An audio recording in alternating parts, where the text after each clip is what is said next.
Hello and welcome to a live stream event with His Grace Bishop Paul of Chicago and the Diocese of the Midwest of the Orthodox Church of America.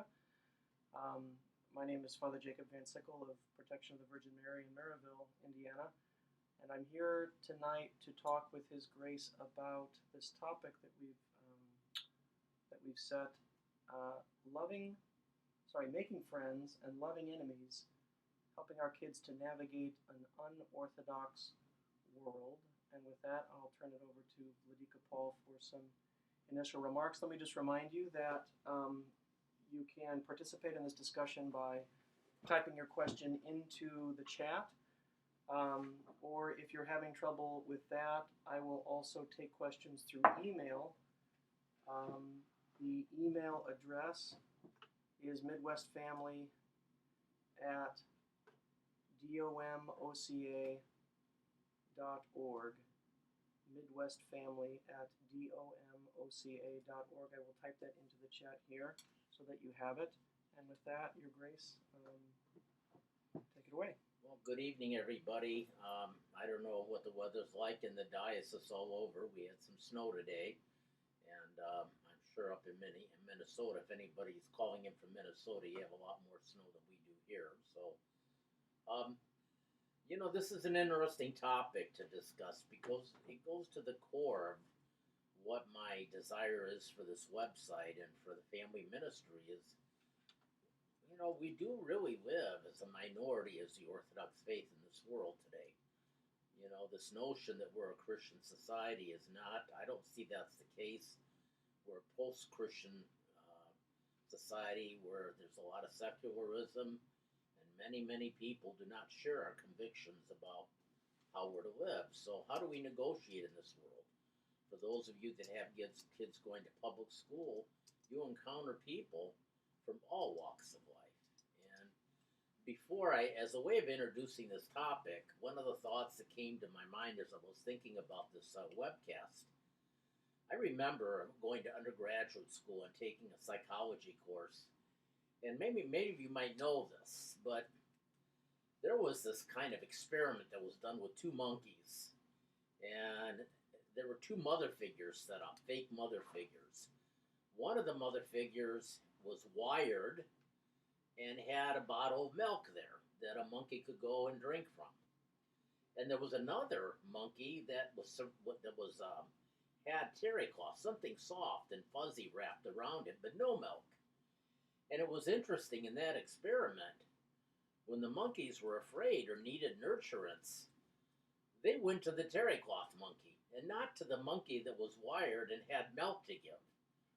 And so when I think about, making friends and loving enemies, I kind of think about that experiment only because, too often we try and focus on trying to take a moralistic approach with people before they're ready for that, before they're ready to talk about the teachings of the church. And the fact that that monkey who was in trouble and afraid ran to the terry cloth monkey, this fake mother, for comfort and support, as opposed to the one that gave milk and nurturance, gave food, it kind of just reminds me of the fact that we have the true teachings of the church. Orthodoxy means right glory, and there's so many beautiful things about our tradition. But I think one of the foundational things about loving enemies and making friends is we really have to understand, how do we understand this notion of unconditional love? And I remember when we started doing my weekly notes, probably my first 8 or 9 notes were devoted to that. And if you want to go back and read those after this webcast tonight, it might be helpful. So it seems to me, the most important thing, I was telling Father Jacob earlier about this one line in Basil's liturgy: make the evil be good by your goodness. And today in Zacchaeus, here's a man, we have the story of Zacchaeus today, and it's amazing that this man who was the tax collectors was really something that was a horrible thing, that people were being abused by tax collectors. And he was a chief tax collector. So he really incurred the hatred of many Jewish people in that time. And the fact that he wanted to see Jesus, and then Jesus invited him to come to his house. Jesus said, "Make haste, Zacchaeus, I must come to your house." It's interesting that he's a perfect example of how God made evil be good by his goodness, and transformed Zacchaeus' life into a true example of repentance. But Jesus didn't say to him, "Why, good chief tax collector, how dare you defraud my people?" He just said, "Zacchaeus, make haste, I must come to your house." And I think in that word, Jesus never looked at him as not being a sinner, but he didn't throw a sin at his face. So I think one of the foundational principles of making friends and loving enemies, as I said in my notes, is how do we love people where they're at? How do we reach out to them? And as I said in some of my sermons and some of my earlier notes, seeing that all of us are created in God's image and likeness. And no matter how much we sin, how much we distort that image, it's still there.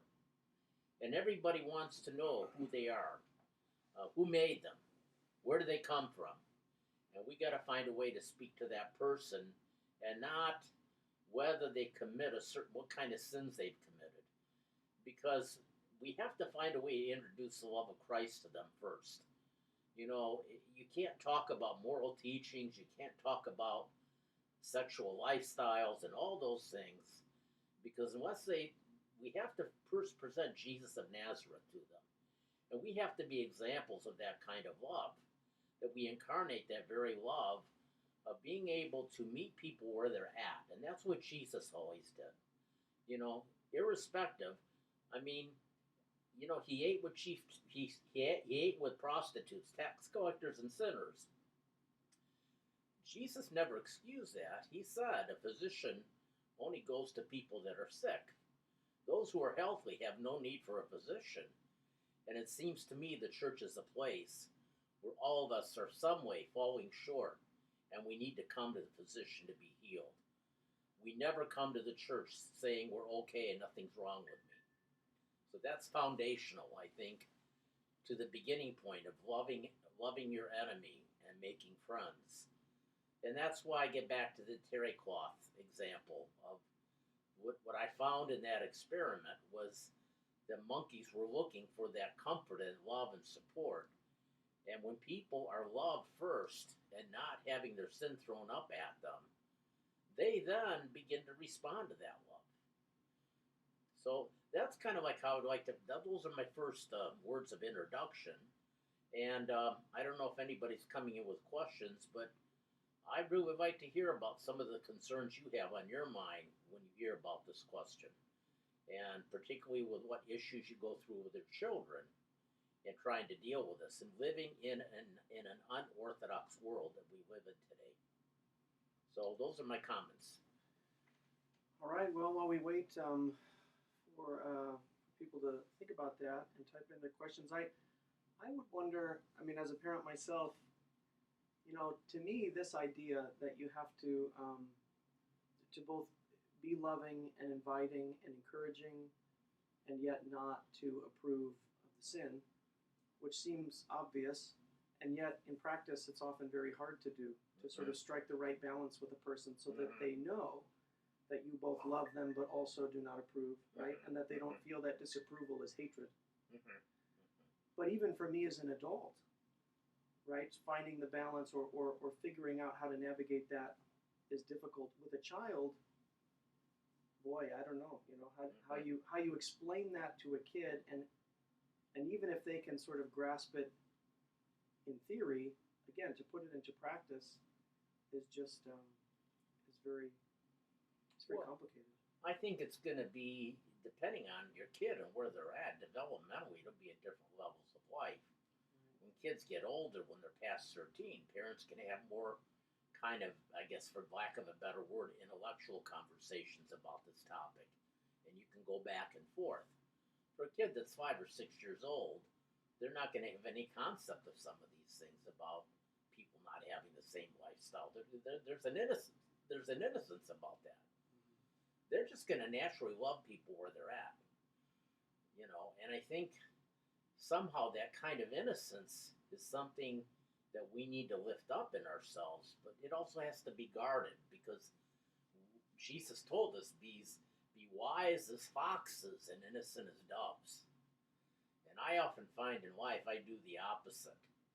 I'm gullible. I'm innocent, and then because I'm gullible and just believe anything somebody says me, I get burnt, and then pretty soon my heart gets cynical.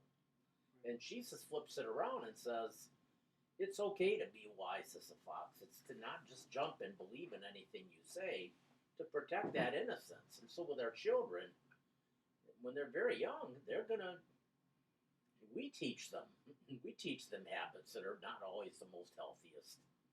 We teach them good habits. Sometimes we teach them habits that aren't so good. So those are the things we have to work on. Yeah. Do you think then that maybe about this trying to preserve innocence? I don't know. What would your recommendation be to parents whose kids come home and say, oh, my friend so and so at school, has two moms, for instance, or right where they're encountering these issues. If they come and bring it up that way. Right. Do you just not?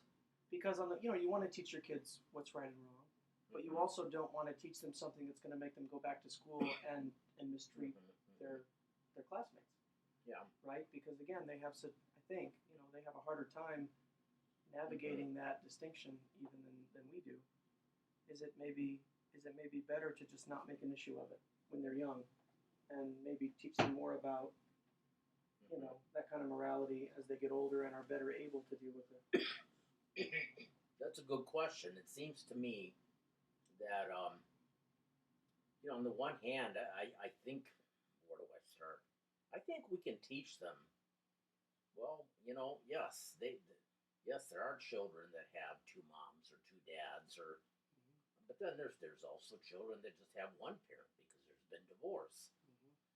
And I think a lot of times maybe a simple message like, what did Jesus say from the cross when he was about to die? Forgive them, Father, for they know not what they do. And I think we can teach the faith to our children without condemning the people who may not be interested in that faith, may not have any knowledge of who Christ is and what he teaches. And I think that's where we make the danger. We put judgments on people that don't particularly know what the Christian faith is, and I think that can be problematic. And so I often just think of those words from our Lord from the cross: forgive them, Father, for they know not what they do. And it's not for me to judge somebody's awareness of what they're doing as being right or wrong. I mean, we don't know people's hearts. Now, these behaviors, this is something they've kind of learned in a different context. So that's why I think we still have to talk about a loving witness of Christ and who he is. And, but I think if there could be a theme, I would encourage parents with young kids to always focus on is those words from Christ from the cross. Forgive them, Father, for they know not what they do. That's true for all of us, so that's not just for young kids. I think that's something that all of us can do, and practice that. Yeah.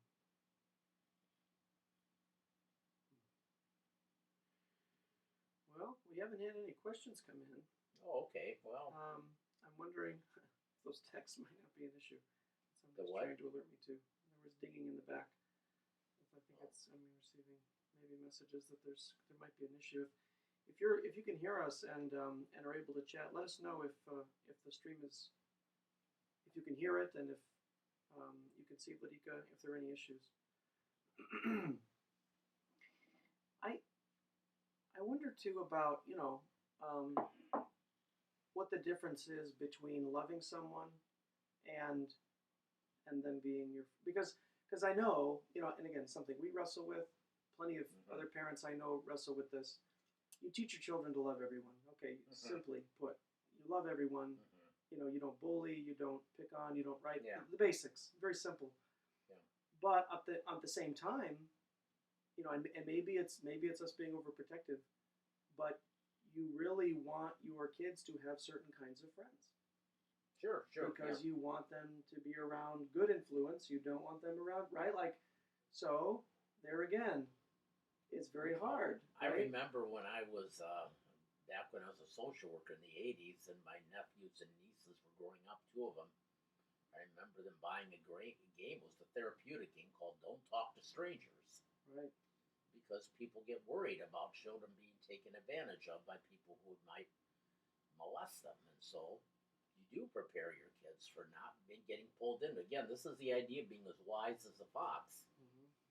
You have to teach your children to know how do you trust somebody too. So it doesn't like they have to just believe anybody that comes up to them and says, "Hey, how about I give you a ride home?" That's very appropriate at that point to tell them, "No, you don't do that." What's your say that question again? How can you repeat that? Well, just that you know, Mm-hmm. I don't know, because even like I say, adults struggle. Mm-hmm. I struggle, even in relationships Yeah. with people that to on the one hand try to love, while on the other not necessarily being friends, Yeah. Right. Right. Because and especially for my children, and that's the thing too. Of course, as adults, we can at least believe, maybe maybe falsely, right? Maybe we're delusional, but we can believe that we're sort of secure in what we know and think and believe, and so we don't worry about, if I spend time with this person, they would corrupt me. But as a parent, I worry that a great deal about my children. Right? Well, I think we have to think in terms of different levels of friendship. Jesus at one point in that gospel reading we read on Holy Thursday night, the big gospel from John, he says, "I no longer call you servants; I call you friends." So obviously, Jesus had 70 disciples, and he had 12, and then he took 3 with him on certain things. So I think he had different levels of intimacy and friendship. And I think when we talk about making friends, I think the first thing is just being kind and polite. And maybe if people live a lifestyle that's so different from the church, maybe as far as you're going to go is being able to be kind and polite. And once you get to know them, you may discuss certain things about life, and certain things may come up. And in those cases, you're going to agree to disagree, and you're probably not going to be able to go as far as with other people who have common values you share. And if you know those people that are trustworthy, your friendship, you're going to trust them more than other people, not because other people, you don't have to condemn other people. That's the most important thing. The most important thing is we should never condemn somebody because of who they are, because God will judge everybody in the end. And so we have to be faithful to our teachings, but I think, we're dealing with this topic of how do we live in a non-Orthodox world? And I think sometimes I think we can have a mentality as Christians that's a false mentality, that we're going to we're going to kind of isolate ourselves from the world and become this kind of true Christian society because of this evil world. Okay? And I think there's a danger in that. Because again, God created the world to be good, and I think there's always a problem when we kind of have this bunker down mentality, and it becomes an us versus them. I think we want to avoid that. But even if you're kind and polite, you have to realize you can only go so far. You're not going to have the same friendship with somebody who's an acquaintance who lives a different lifestyle than people that you know in the church that you're close to and you have a common value with, a common bond. And I think that's okay. And I think, and I don't want to confuse that with monasticism. Why do the monks withdraw from the world? Mm-hmm. Not because the world is evil. They withdraw from the world to discover the very goodness of creation, to learn how to use creation as being stewards so that they can discover the very good of creation. So, and what do the monks and nuns do in monasteries? They pray for the people that are living in the world. They pray for everybody. And so we have to make sure that we don't want to confuse that with a monastic withdrawal from the world. Because what monks and nuns are doing is far different than for those of us who live in the world but not of it. Jesus said, I've called you out of the world, but I send you back. And when you look at many of the miracles Jesus did, the people would say, oh, let me come follow you. And Jesus would say, no, go back to your home and tell people what God has done for you. So I think for us that have secular jobs and don't live in monasteries, we have this tension of being in the world but not of the world. And that's okay, but we can't totally withdraw from the world. I think St. Paul even says that in Corinthians. He said, when I tell you not live in the world, I think he says something to the effect, I don't mean when you don't have fellowship with people. He said don't have fellowship with people that are believers who then commit sin. If I told you to leave the world, I mean you'd have to leave everybody. So Christians have to live in the world. And I think the issue of judging really comes up from within the church when you have people that agree upon the truth and what's true, and then somebody starts confessing something or behaving or acting in a way that's contrary to the teaching. Well, in that case, I think then the church does judge that behavior. But it's not I don't know how to put this. There is this tension. We still have to go back into the world and witness to the love of God. But we're also called to be different from the world. We're called to be the salt of the earth. And what does that salt of the earth mean? That there's something unique about the life we live that becomes a tension where it's kind of like people are drawn to that or people are repelled by that.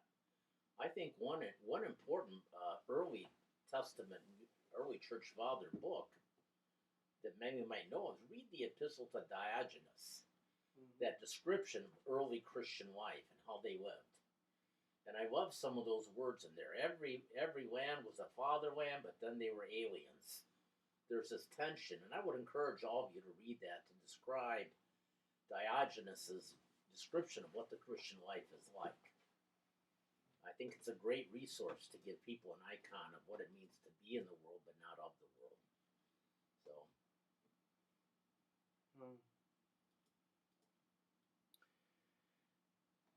Yeah, that line that you quoted of Christ telling his disciples that only then, right at the very end, he says, "I call you friends." I don't call you servants; I call you friends. Right, because I think when you were talking originally about the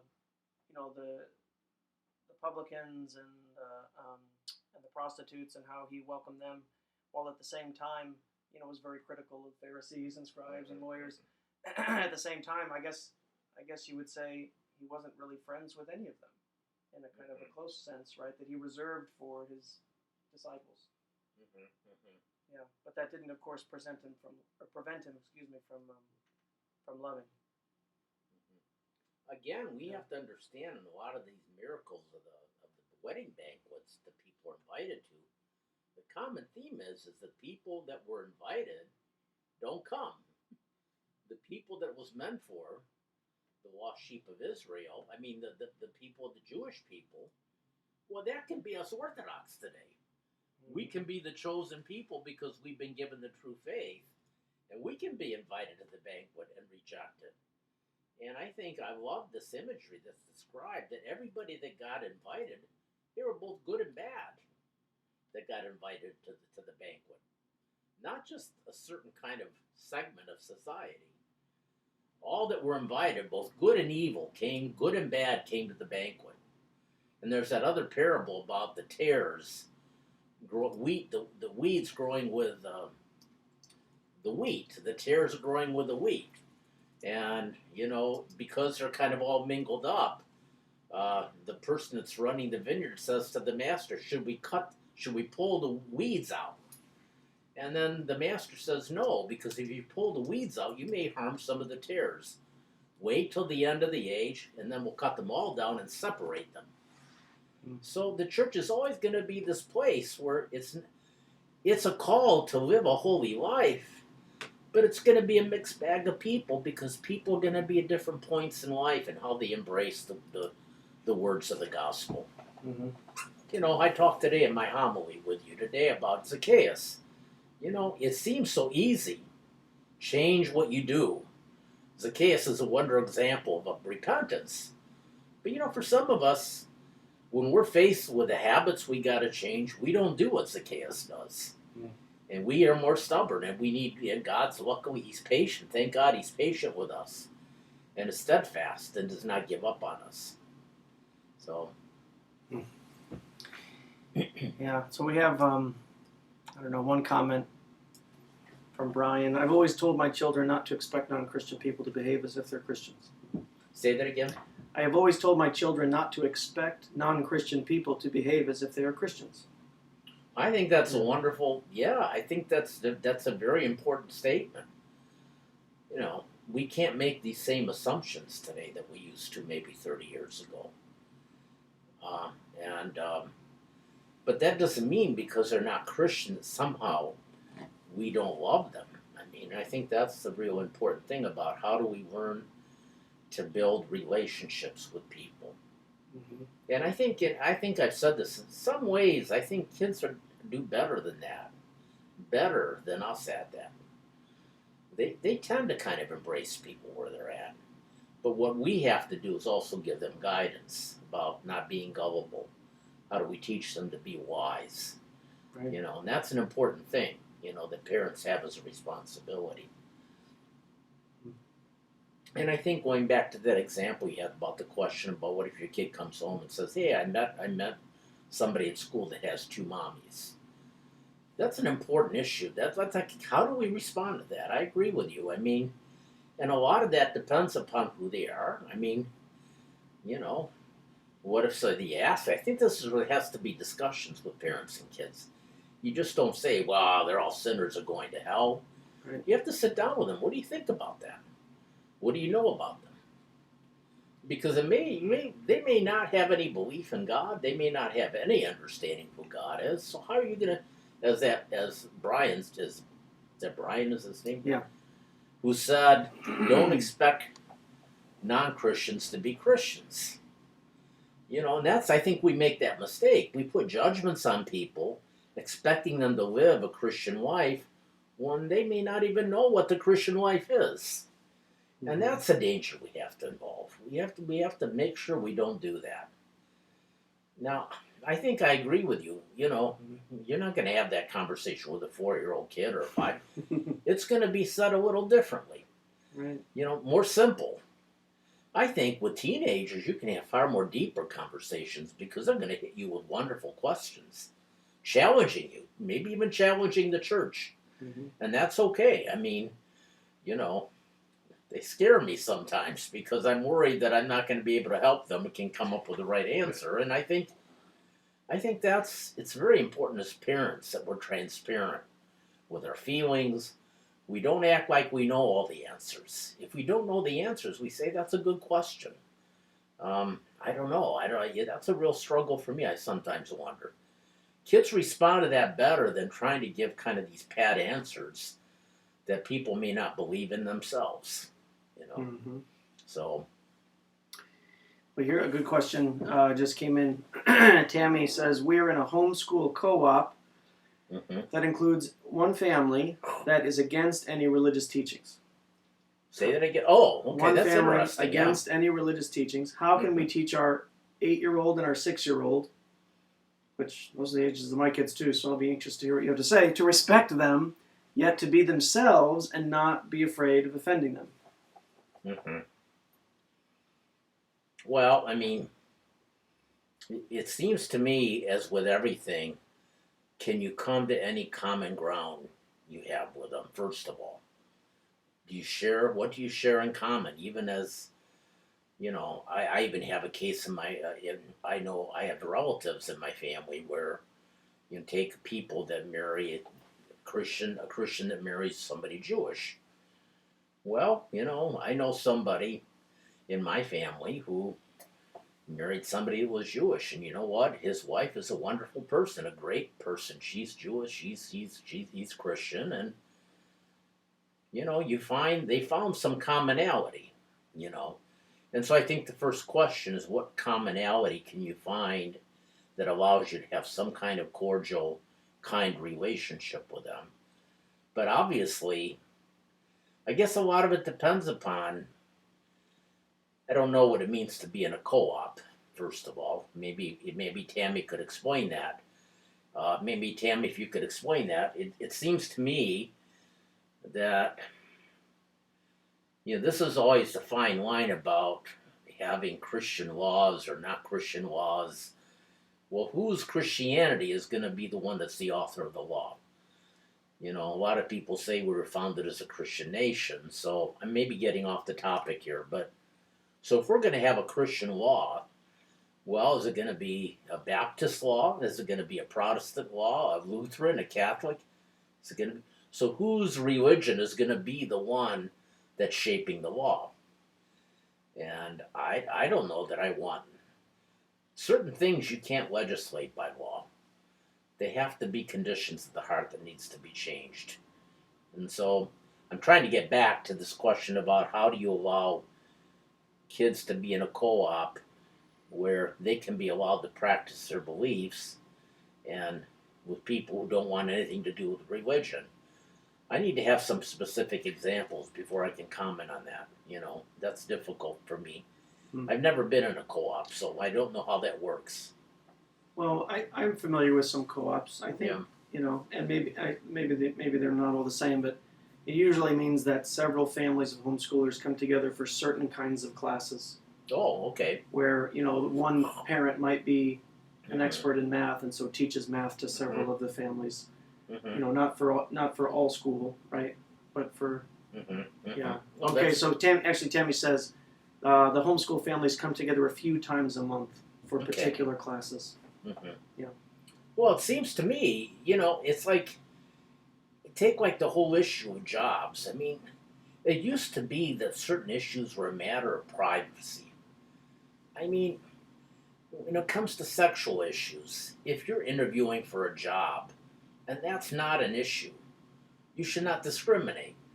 If you're able to do a certain job and a certain skill, whether or not you believe something morally or not, if that interferes with your job, it becomes a problem. So it would seem to me that in a co-op where the people don't want religious influence, well, you're not gonna go together in some kind of Christian education.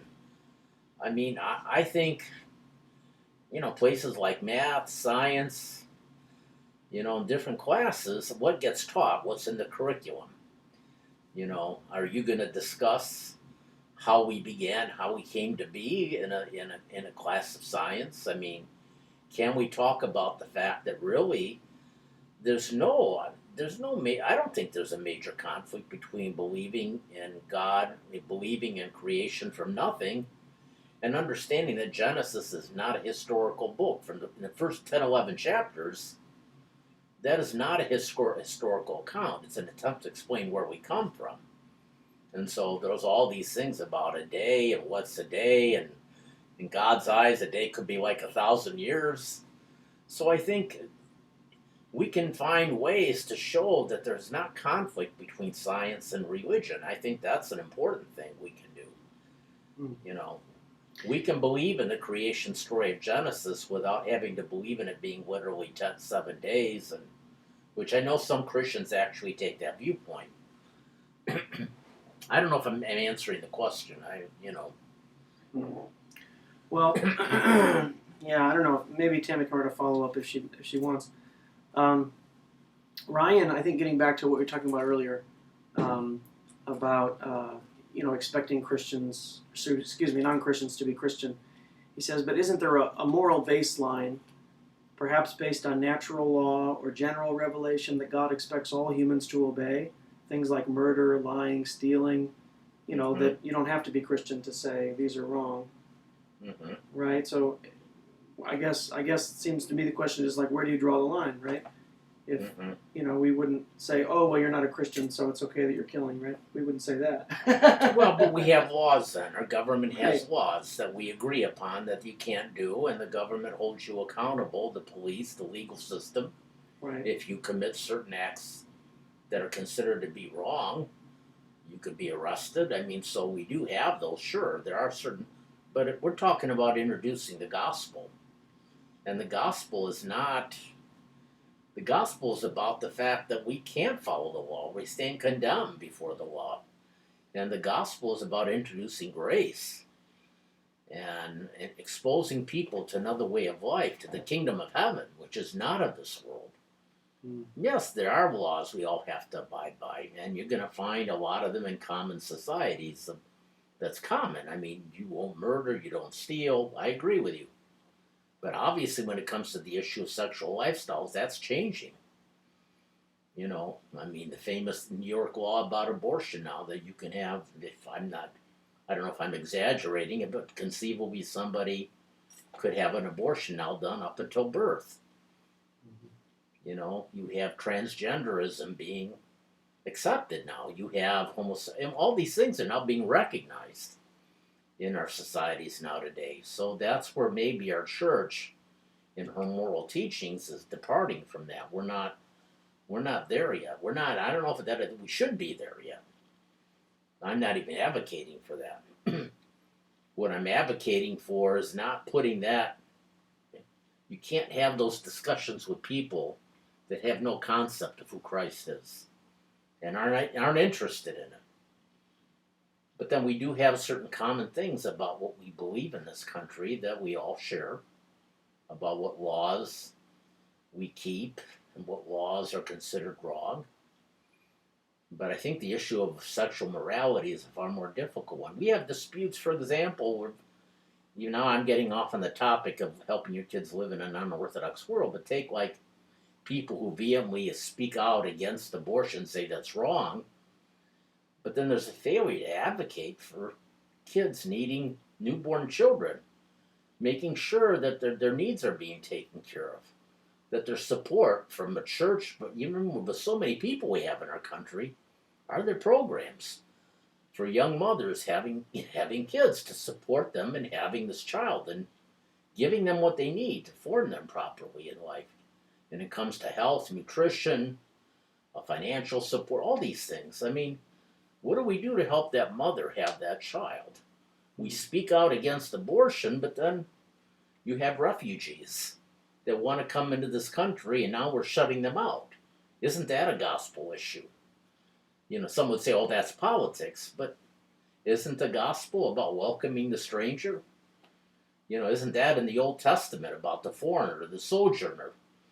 So I'm now getting into another topic about if we're going to have a sanctity of life ethic, we have to believe that in the entire lifespan, not just pick and choose something and say, I'm for this, but I'm against this. And I think that's the real. I remember I saw something on Facebook where somebody kind of came out against that New York law, and I remember somebody said, well, "Okay, fine. If we're gonna have kids that don't have abortion, the mothers that don't have abortions, how do we help that mother have that child? What support do we give her?" That's a sanctity of life issue too. So I know I've gotten off the topic, but it is part of it. How do we live in a non-Orthodox world? How do we help our kids negotiate this? Yeah. I'm not sure if I'm answering that need. I don't know. Well, I don't know. I think that's a hard question. Sure it is, yeah. He's got another, I don't know, I don't think this is a follow-up exactly, but it says, we have friends at church who we may have offended.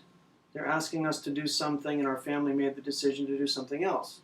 Should we just do what they ask of us to avoid offense? It's kind of a generic thing. I don't know. Yeah, I can't. It's hard to comment on that. Yeah. Unless they're being asked to do. Is it something? I would say, if they're being asked to do something that's wrong according to our tradition, I don't know. That's a hard question to answer. Yeah. I mean, not everybody has the same view about. I don't know, as we talk about that banquet again, the banquet has people of many different backgrounds there.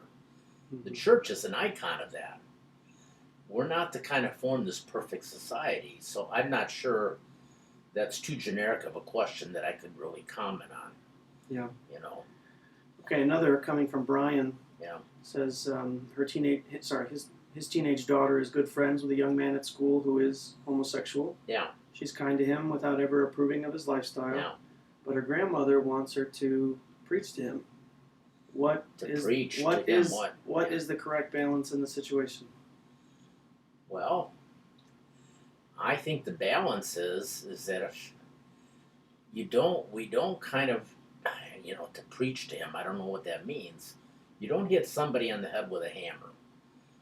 You're kind. You're respectful. It's like the rich man. The gospel story of the rich man. What must I do to enter the kingdom of heaven? And Jesus says, obey the commandments, do this. What else do I lack? It's only when people show an interest do you then talk. We're not to go to somebody and kind of tell them, hey, you need this, and you don't realize it. We have to wait until they ask.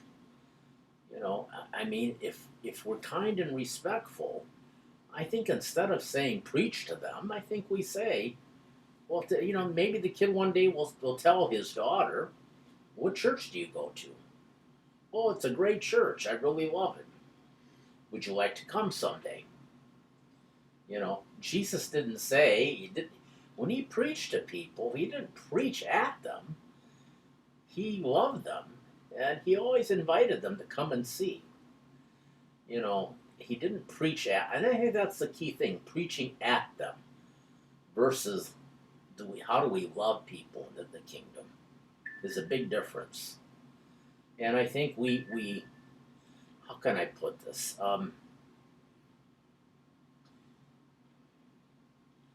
If people want to know more, they'll ask.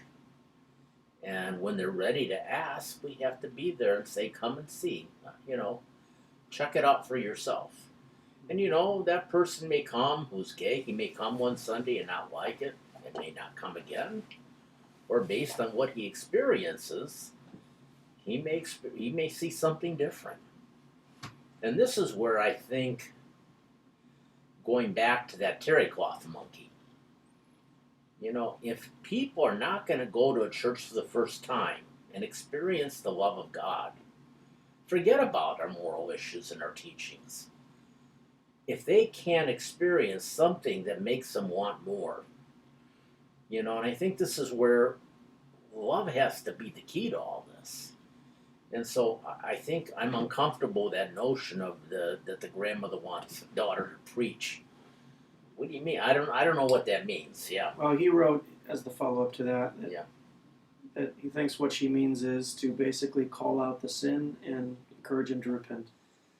Well, based on what? Based on what foundation? I mean, how do they know it's a sin if they don't, when they haven't been exposed to Christ? Mm-hmm. How often? I often think about the fact when I go visit a doctor, and there may be an ailment I have, but it may take a doctor 4 or 5 weeks before he can figure out what's wrong. The doctor doesn't just say, I won't see you. I don't know. I think how do you call out a sin when, first of all, people may not have a concept of that as a sin? So I think, it's like what Peter did. When you look at that parable in chapter 5 of Luke, here's Peter, the expert fisherman, that's been fishing all night. And Jesus says, cast your net into the sea. And Peter, he could have easily said, well, what are you talking about? I know my job. There's no fish here.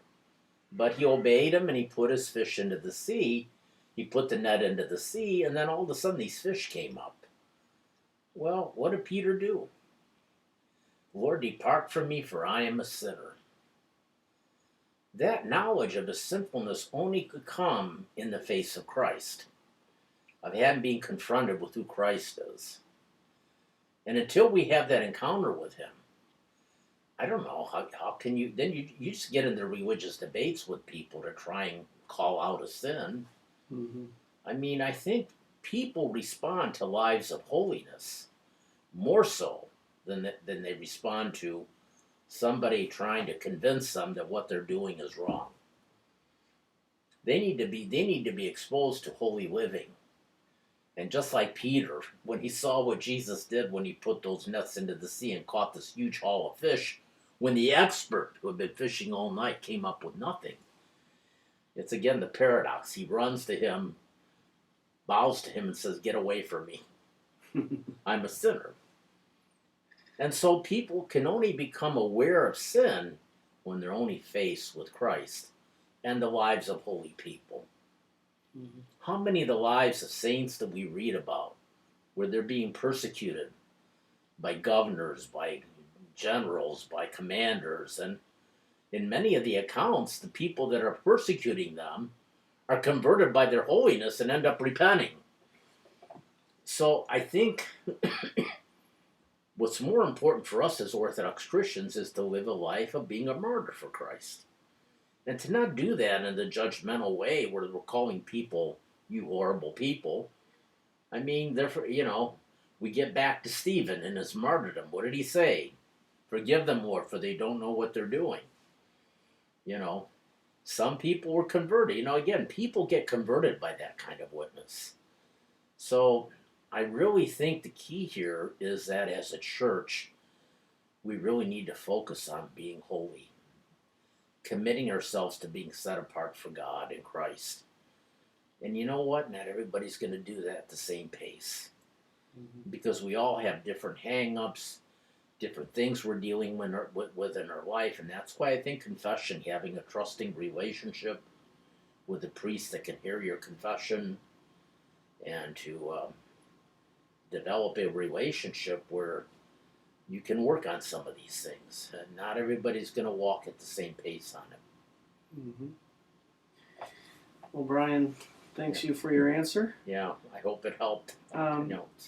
Getting back to Yeah. Ryan's question, he typed in some clarity. Well, sort of. Yeah. Not about the specifics of his Yeah. situation, but the bigger question he wants to know. He says, Jesus says that if someone asks for your jacket, give them your shirt as well. If someone asks us to do something and it isn't a matter of tradition or sin, should we always do it to avoid offense?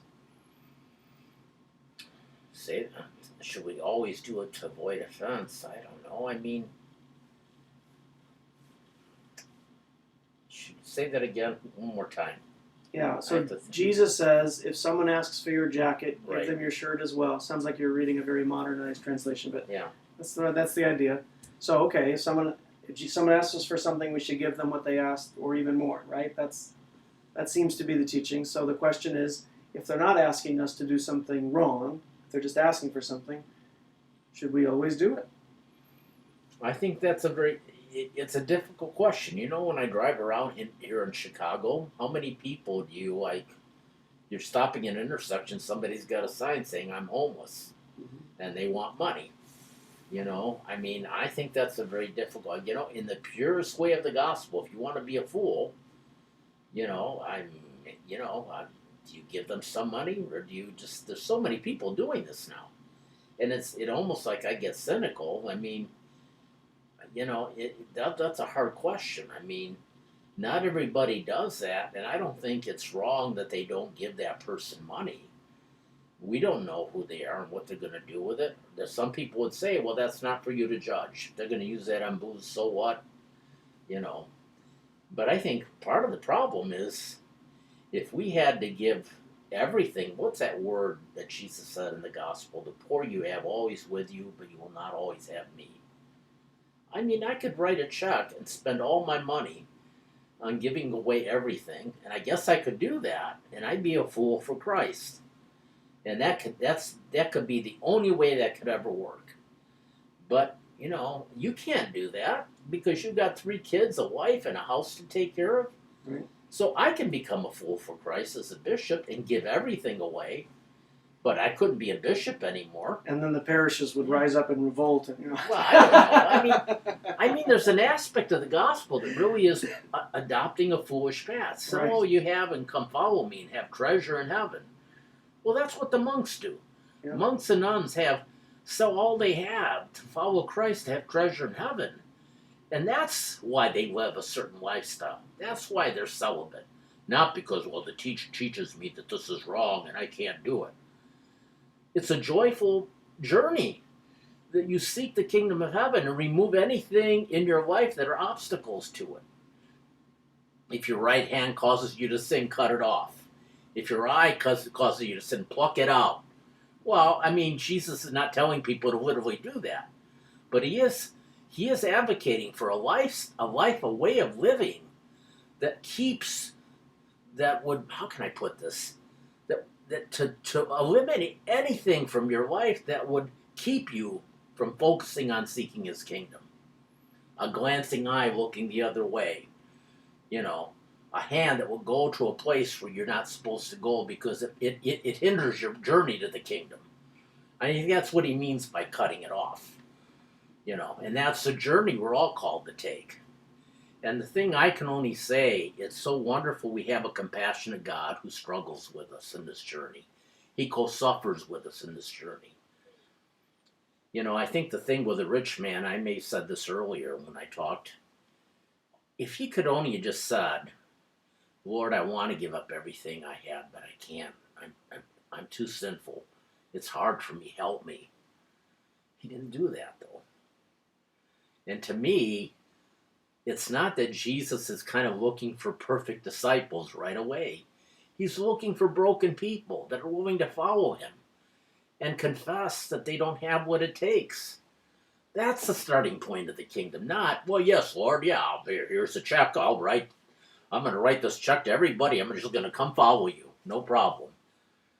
I don't know. I think we're broken people, and that's the first step of being a disciple of Christ, to be broken and to seek the kingdom as a broken person who can't do this without the help of God. And that's what the young rich man failed to do. He prided himself in following all the commandments. And then Jesus in Mark says he looked on him with love and said, you lack one thing. So he perceived that this man was serious. He had compassion on him and invited him.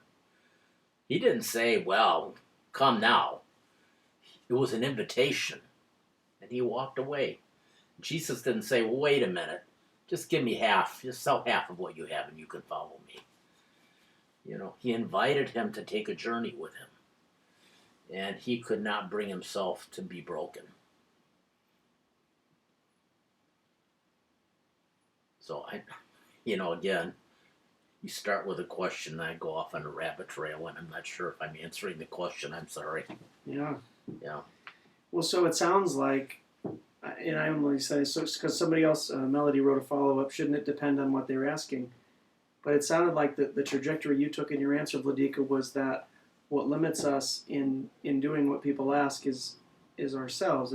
Not so much, or does it depend on what it is they want? Mm-hmm. I don't know. I think humility is saying what you can and can't do. Mm-hmm. And I don't,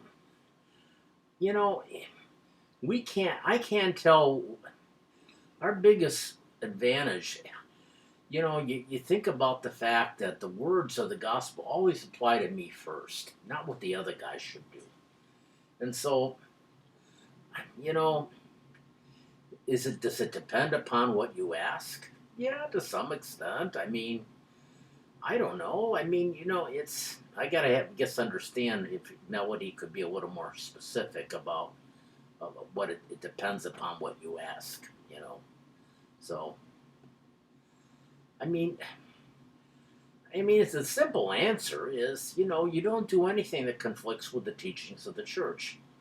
Take like the issue of abortion. I don't think you have to believe in the overturn of Roe versus Wade to be against abortion. You can just accept the church's teaching and say abortion's a sin.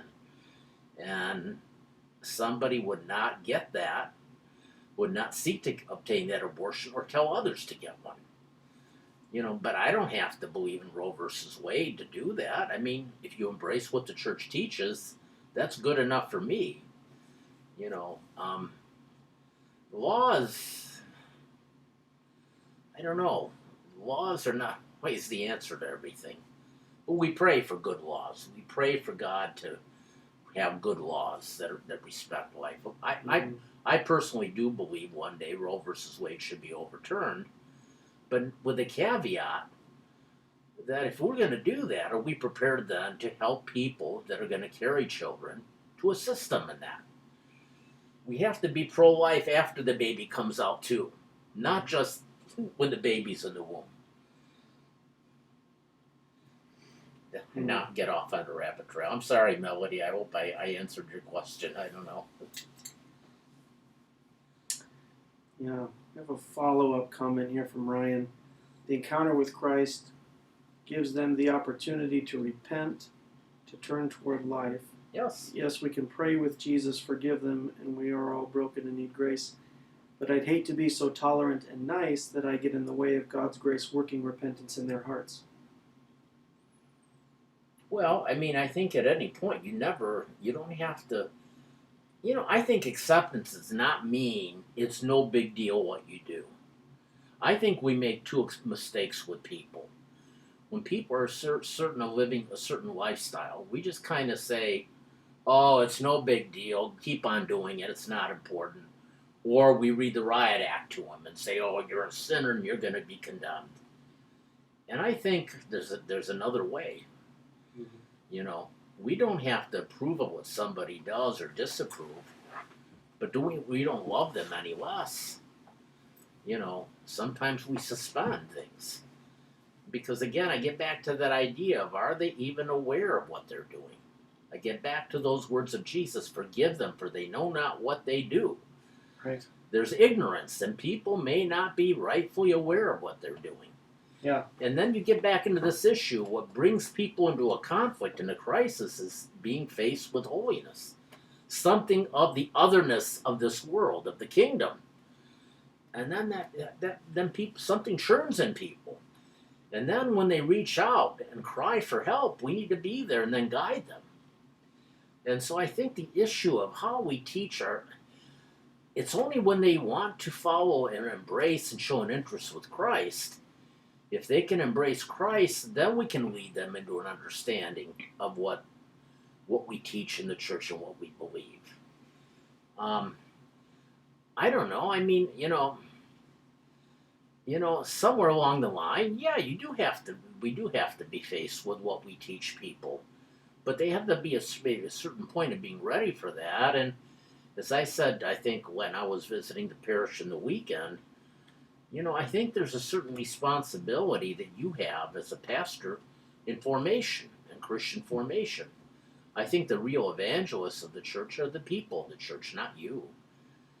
But when they bring them to church, then you have as a responsibility, if you've trained certain people to be catechists, you then begin to teach about what Christ commanded and why those commandments are important. Why is marriage between a man and a woman important? We really live in a very difficult age because of the notion of family is disintegrating. The notion of male and female is disintegrating. And I think that's scary. It bothers me. But it's scarier if that happens in the church. Not in the world, but in the church. When we start confusing those identities, then we're in trouble because then we're no different than the world. Right. So we have to stand for what's true in the church and be faithful and loving to that and invite people to that.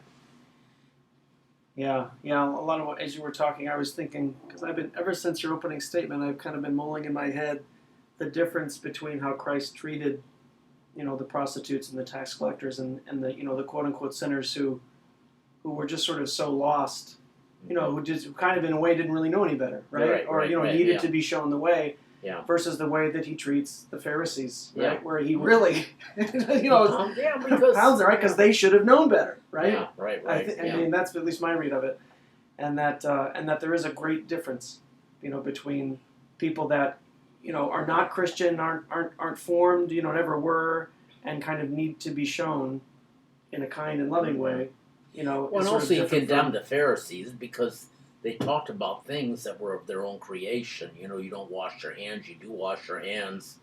You don't. You're doing miracles and you're doing good on the Sabbath, and they're condemning him for that. Mm-hmm. He's eating with sinners, and there's this kind of criticalness that comes out that has no compassion, no love, and it's like that monkey that tries to go. You're not going to get anything from that wired monkey mother who has milk. Because there's no love, there's no comfort, and they go to the monkey where there's comfort and embrace. And when they feel loved, they can then begin to trust the voice that's speaking to them. What are the words from chapter 10 of John? My sheep, I am the good shepherd. I weigh down, the shepherd weighs down his life for the sheep.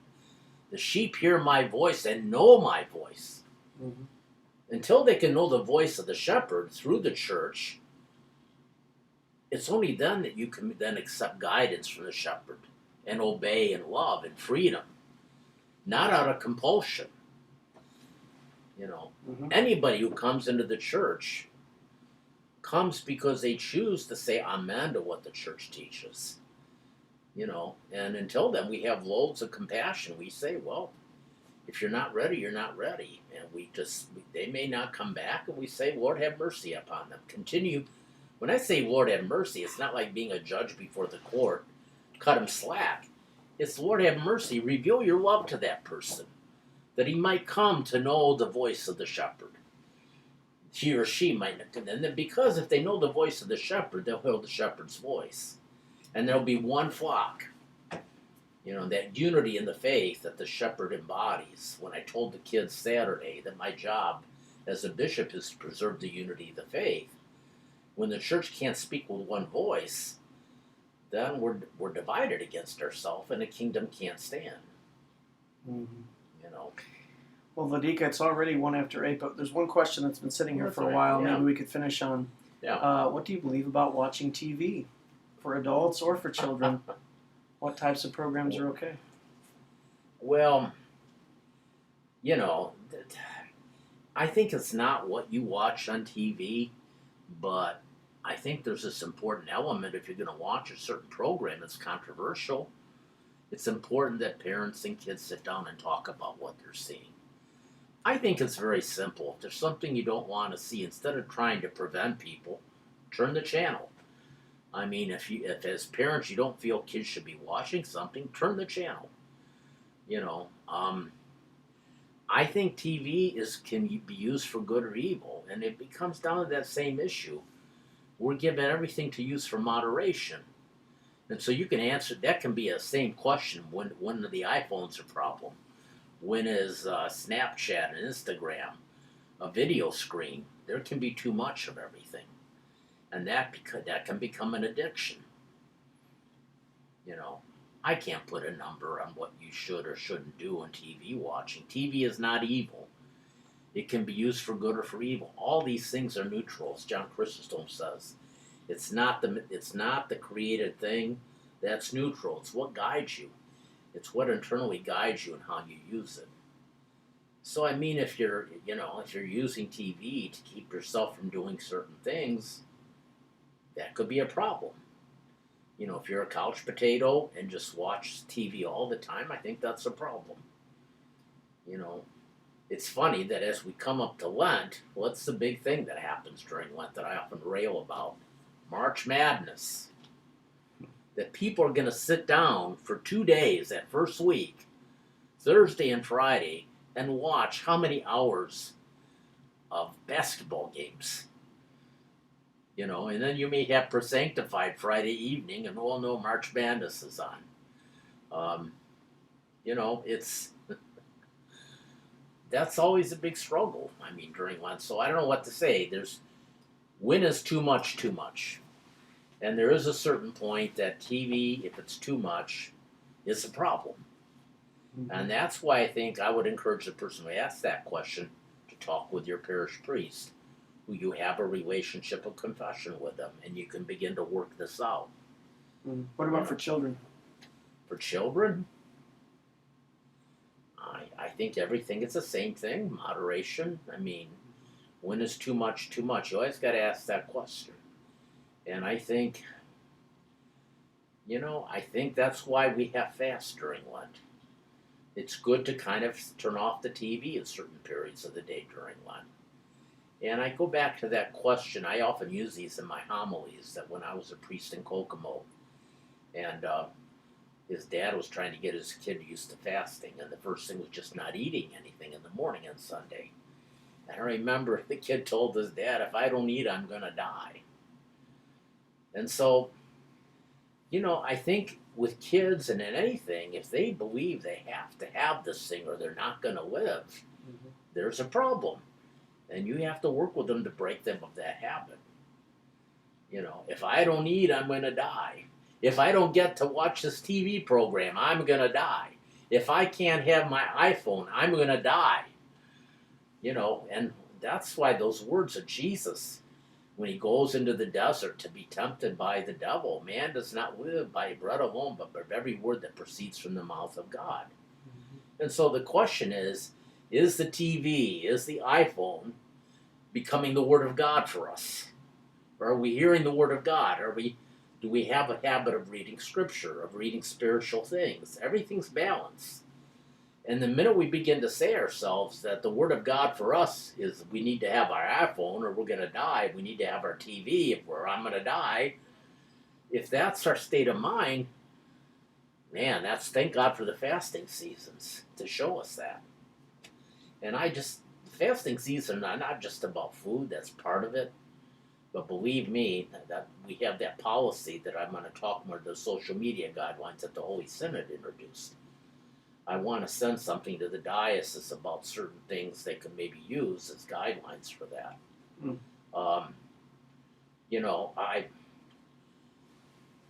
It's about the TV. It's about all these modern conveniences now that we have.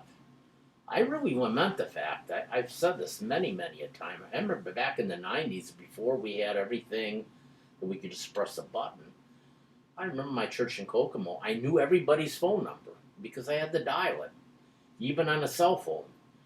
You know, it's only when we got iPhones, you have a name and you push a button. You don't know what the number is. But I could tell you, I had so many numbers committed to memory. Oh, what's so-and-so's number? Oh, it's this number. Well, now we don't have to do that anymore. It's done for us. Mm-hmm. You know, we used to get maps out to figure out how to get somewhere. Well, now you have a GPS. It does it for you. And so, in a sad way, these modern conveniences now become addictions. We can't live without them. And so, we use them for the good they have, but we try and be careful that we don't get consumed by them. And I don't know if that answers some of the questions, so, you know. Yeah, well, I like that. All right, well, we did have a couple more questions come in there right at the end, but I think we'll have to postpone, maybe pick those up at the next live stream. Yeah, let's read them. What are they? Oh, you don't? I want to know what they are. All right. So, let's see. Okay, question. I'm used to giving a gospel tract to people as I'm shopping. How should we share the gospel when out in the world? That's a loaded question. I want to know what the tract is first, so maybe we can take that up next time. Okay. Well, maybe that could be a next family. You know, how do we evangelize? Maybe that could be who knows? We'll have to figure out what the next, Yep. Okay. How do we evangelize as children, as family, as adults? Yeah. Okay.